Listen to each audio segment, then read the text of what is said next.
Indian premier league সবসময় দর্শনীয় boundary আর high scoring ম্যাচের জন্য পরিচিত, কিন্তু এবারের আইপিএল যেন সেই পরিস্থিতিকে চূড়ান্ত পর্যায়ে নিয়ে গেছে।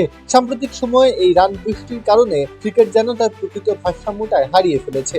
সানরাইজার্স হায়দ্রাবাদের ইংলিশ অলরাউন্ডার লিয়াম লিভিংস্টোন অন্তত তেমনটাই মনে করেন। সম্প্রতি স্টিক টু ক্রিকেট পডকাস্টে দেওয়া এক সাক্ষাৎকারে তিনি আইপিএল এর বর্তমান ব্যাটিং বান্ধব পরিস্থিতি নিয়ে বিস্ফোরক মন্তব্য করেন। সদ্য সমাপ্ত আসরটিকে ঘিরে বর্তমান ক্রিকেটারের এমন মন্তব্য ক্রিকেট পাড়ায় বেশ আলোচনার জন্ম দিয়েছে। নিজের আক্রমণাত্মক ব্যাটিংয়ের জন্য পরিচিত এই ইংলিশ ক্রিকেটার খোলাখুলি স্বীকার করেন যে প্রতি ওভারে শুধু বাউন্ডারি আর ছক্কা দেখা এখন দর্শকদের জন্য একঘেয়ে হয়ে উঠেছে। কুল অ্যান্টিপারস্পিরেন্ট ডিওডোরেন্ট স্টিক, যা আপনাকে দেবে 24 ঘন্টা পর্যন্ত ঘাম থেকে সুরক্ষা।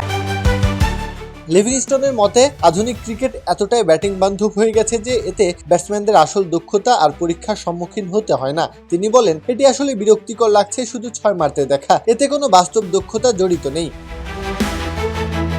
এই পরিস্থিতির জন্য লিভিংস্টোন মূলত দুটি কারণকে চিহ্নিত করেছেন। প্রথমত, তিনি ফ্ল্যাট পিচকে দায়ী করেছেন, যেখানে বোলারদের জন্য প্রায় কোনো সুবিধাই থাকে না এবং ব্যাটসম্যানরা সহজেই রান পেয়ে যান।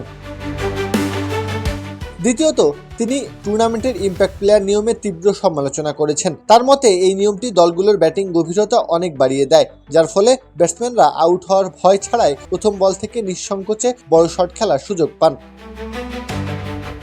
আইপিএলকে ঘিরে লিভিংস্টোনের এই সমালোচনা নিয়ে স্বাভাবিকভাবেই শুরুতে সংবাদ প্রকাশ করেছে ভারতীয় মিডিয়াগুলো, কিন্তু খুব রহস্যজনকভাবে খবরটি প্রকাশের পরপরই বেশ কিছু শীর্ষস্থানীয় মিডিয়া তা সরিয়ে নিতে শুরু করে। প্রত্যহ কাব্য, খেলা ৭১।